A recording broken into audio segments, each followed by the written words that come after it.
Hello and welcome to the Conflict Skills Podcast. I'm your host, professional mediator Simon Good. I do this podcast to help you develop the tools and confidence for dealing with conflict, with a focus on workplace conflict, but the tools and frameworks can also be used in personal relationships as well. In today's episode, I'm going to be talking about something called negative spiral patterns. This is the kind of situation where during a relationship, things, for whatever reason, start to go downhill. It might be that you think someone else is annoyed at you. Maybe you're wondering if they're upset about something that you've said or something that you've done. They seem to be unusually grumpy, maybe a little bit more irritable and short. It might be that they're avoiding you, or maybe they just seem sort of a bit more abrupt and aggressive almost than they might normally be. We often find these situations really challenging, and they're the kind of thing that cause us a lot of stress. And part of the reason for that is that we're not sure what's going on.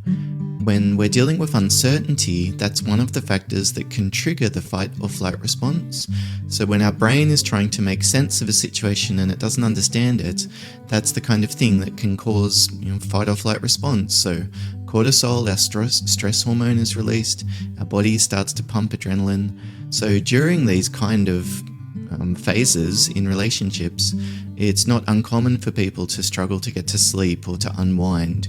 We might have intrusive thoughts about this potential conflict in a relationship and we're not sure what's going on. So that's part of the reason, is that there's an uncertainty that is introduced.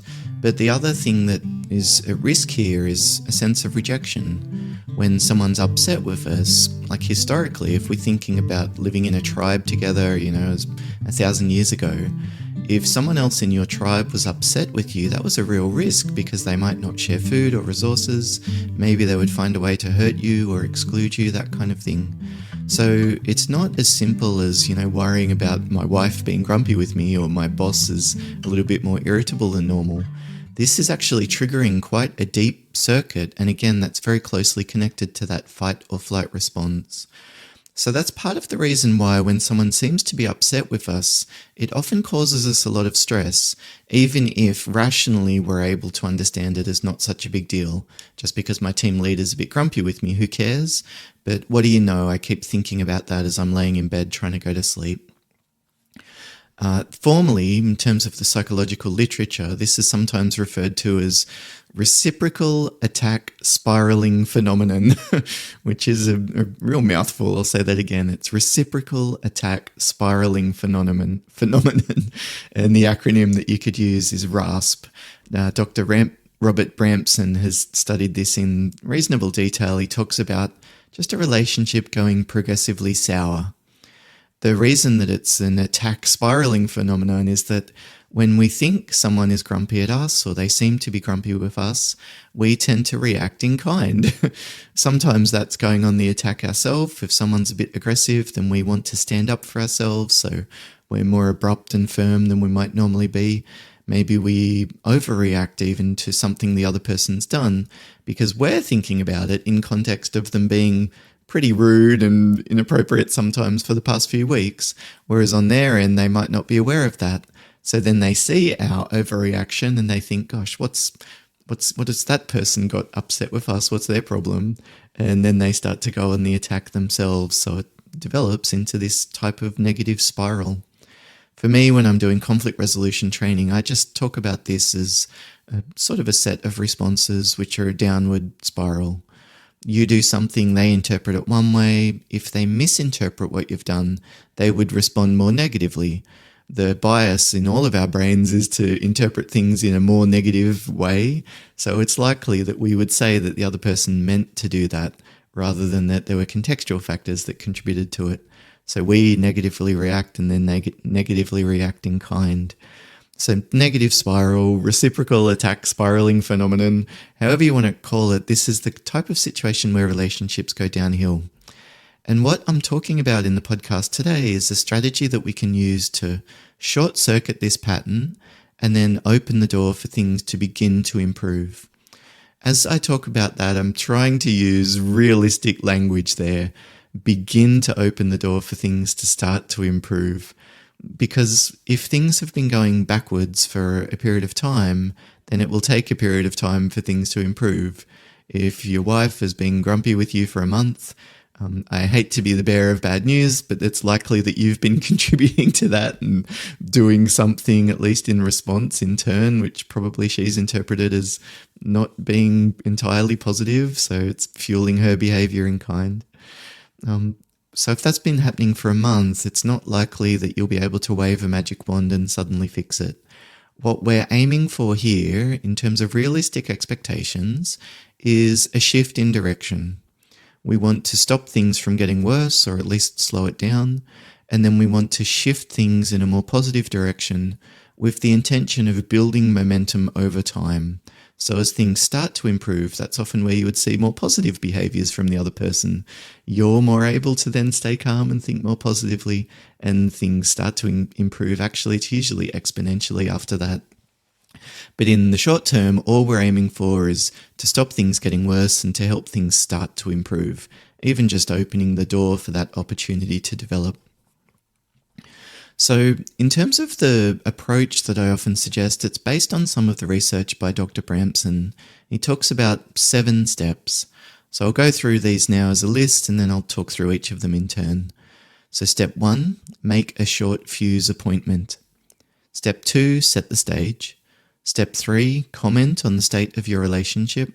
Step 4, prepare to be dumped on. Step 5, convey understanding without excuse or apology. Step 6, state your intentions. And step 7, move on to problem solving. So step 1, make a short fuse appointment. I even encourage this in informal settings, like talking to your partner about whether they're upset about something. It's usually better not to just begin the conversation, but to set a time later to talk about the conversation. So it's not right now. I don't suddenly dump it on the person. What I'm doing is flagging my desire to talk about it. Hey, you free later? There's just something I wanted to touch base about and get your thoughts on. Or we would say to our boss, hey, I'm wondering if maybe you'd be free later this afternoon to catch up. There's something that I've been meaning to discuss.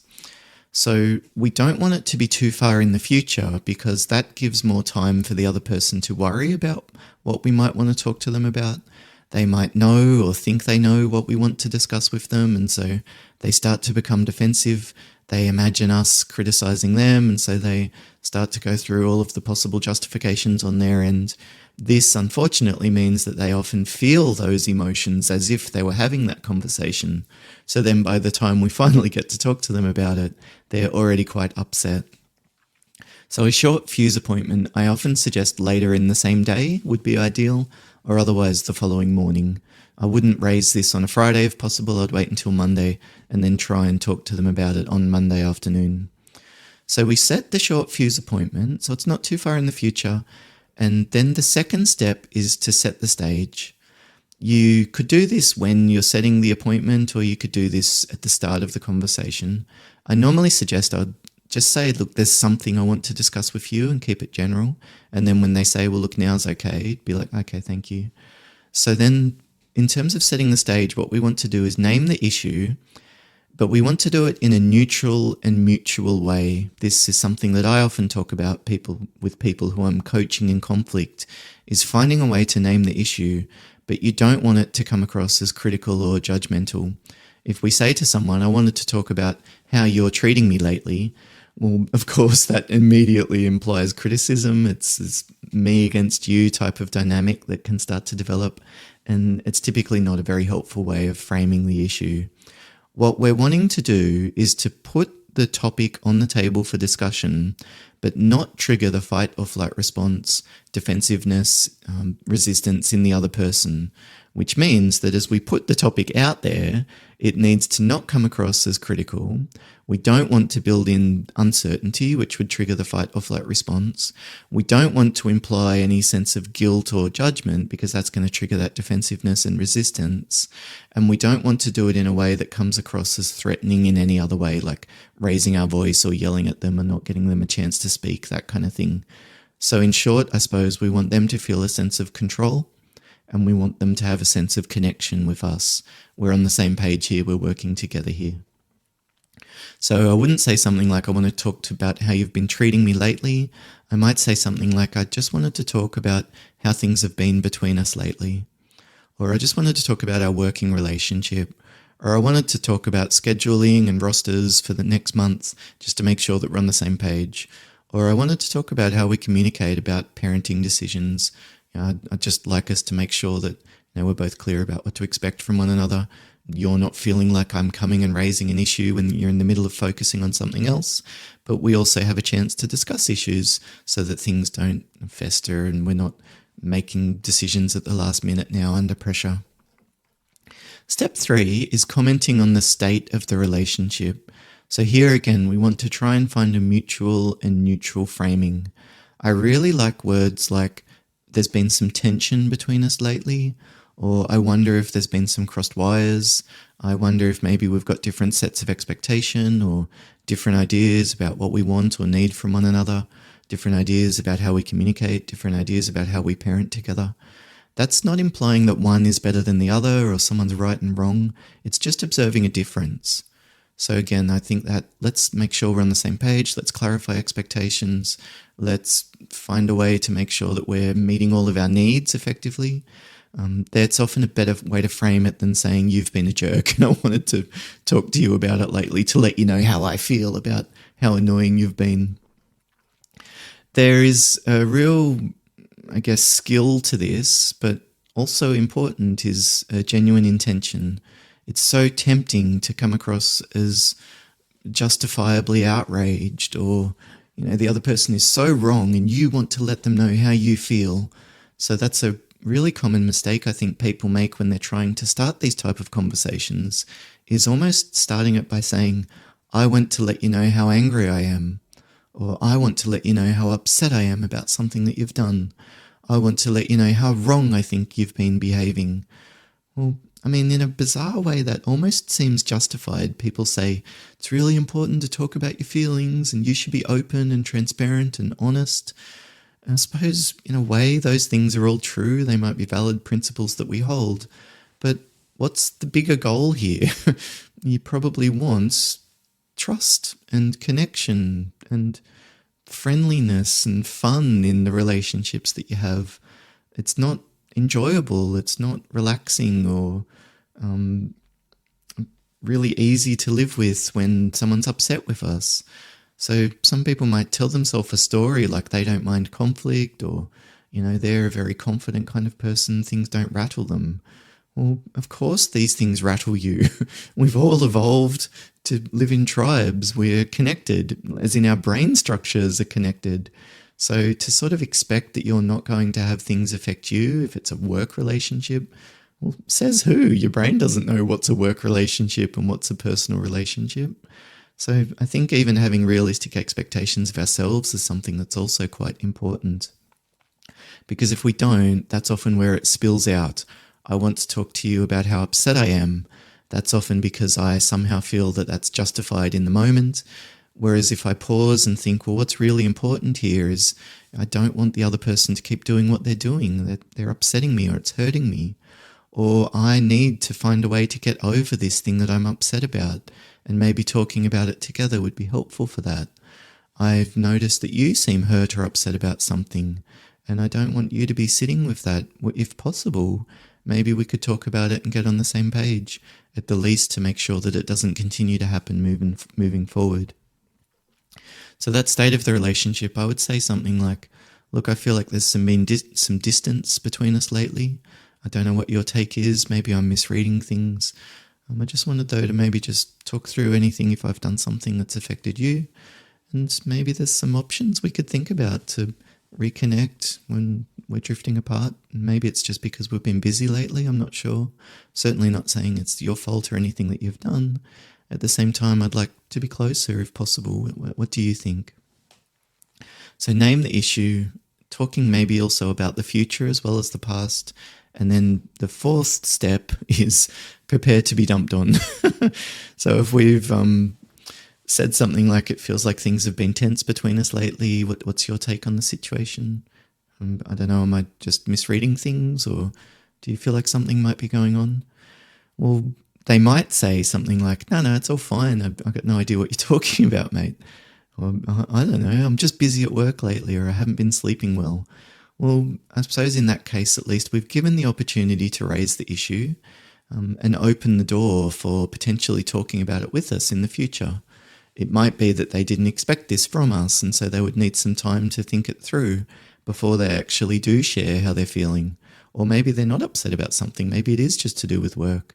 And us raising the issue and talking about it openly means that we're not then misinterpreting their behaviors. If they're grumpy tomorrow, I'll know that they've probably had a really terrible day, and I can be sympathetic and supportive instead of thinking like, well, why do they talk to me like that? It's not my fault that they've had a bad day at work, or whatever the automatic thoughts are that come up for us.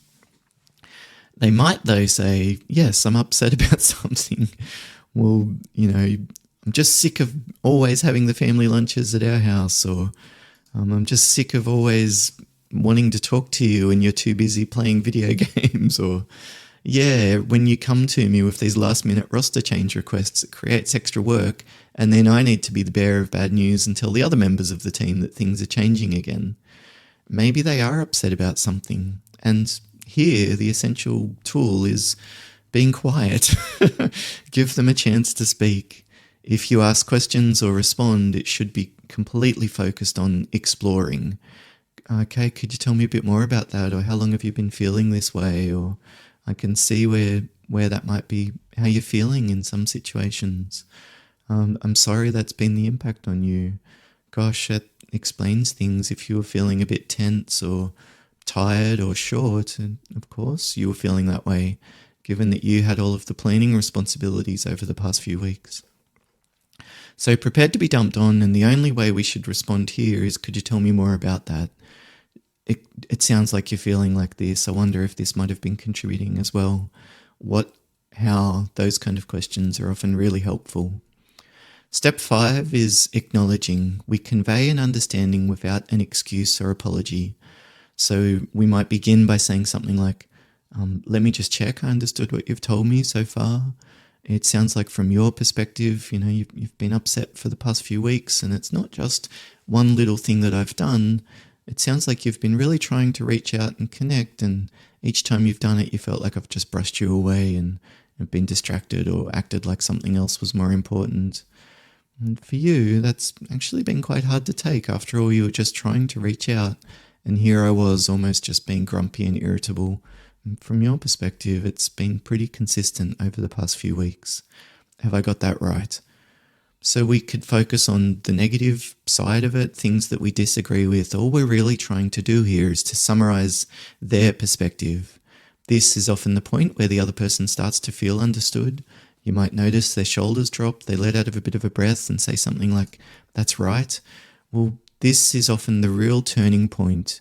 This is often a release and an acknowledgement of validation of really negative feelings that the other person might have been feeling and holding on to.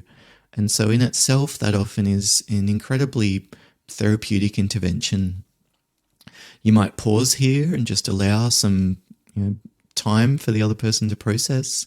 They might continue, and then we would just cycle through the same steps. Could you tell me a bit more about that? It sounds like this as well. Okay, that makes sense given this, or that's connected to this, or actually I've noticed a bit of this, so I suppose deep down some of that's not surprising. It's really that exploring and then acknowledging. And then the final step, step 6, the second last step, step 6 is stating your intentions. Look, that's not what I wanted, and I'll do my best to keep that in mind moving forward. Or thanks for letting me know. I'm going to give that some thought. I appreciate you being honest and upfront with me. That stating of our intentions doesn't need to be detailed. It might be just, I'd like to give that some thought, or thank you very much for letting me know. Could we set up a time to talk about it further when we've got some more time available in the diary? Maybe early next week. How does that sound to you? Could we talk with other members of the team about this?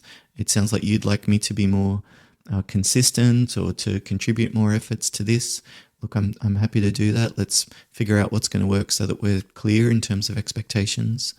And then step 7 is problem solving. It's where, you might go through and develop a plan, look at options and come up with something that's going to be a good fit. given now that you've identified and unearthed what the issue is, here you might shift back to a mutual frame. Well, let's make sure we're on the same page. Let's get clear then around next steps that we'll both be taking. Or as you say, you'd like me to be more supportive, give more feedback, be more respectful, whatever it is. Let's think then about what I need to do so that you're confident that I'm doing that, and so that I can then also raise it with you and clarify any times when one of us becomes upset, and maybe we'll need to tweak things as we move forward. So those are those 7 steps. I'm just going through them again as I scroll back to the top of my document I'm working from. The short fuse appointment, setting the stage, commenting on the current state of the relationship, prepare to be dumped on, that conveying an understanding but without an excuse and without an apology, stating your intentions, and then moving on to problem solving. So I hope that has been helpful for you as you're looking to avoid or maybe short circuit and stop some of those negative conflict spirals that you might be dealing with in your relationships. Again, if you're supporting other people to deal with conflict, you might even suggest they could follow those same 7 steps. If you'd like a copy of that framework, you'll find it on my website. It's simongoode.com. So just my name, simongoode.com. Thank you so much for listening. If you've got a question or any feedback about the podcast, you can email podcast@simongoode.com. Otherwise, all the best as you navigate your conflict and hopefully can short circuit some of those negative patterns and set the stage for things to turn more positive in your own relationships in the coming days and weeks. Bye for now.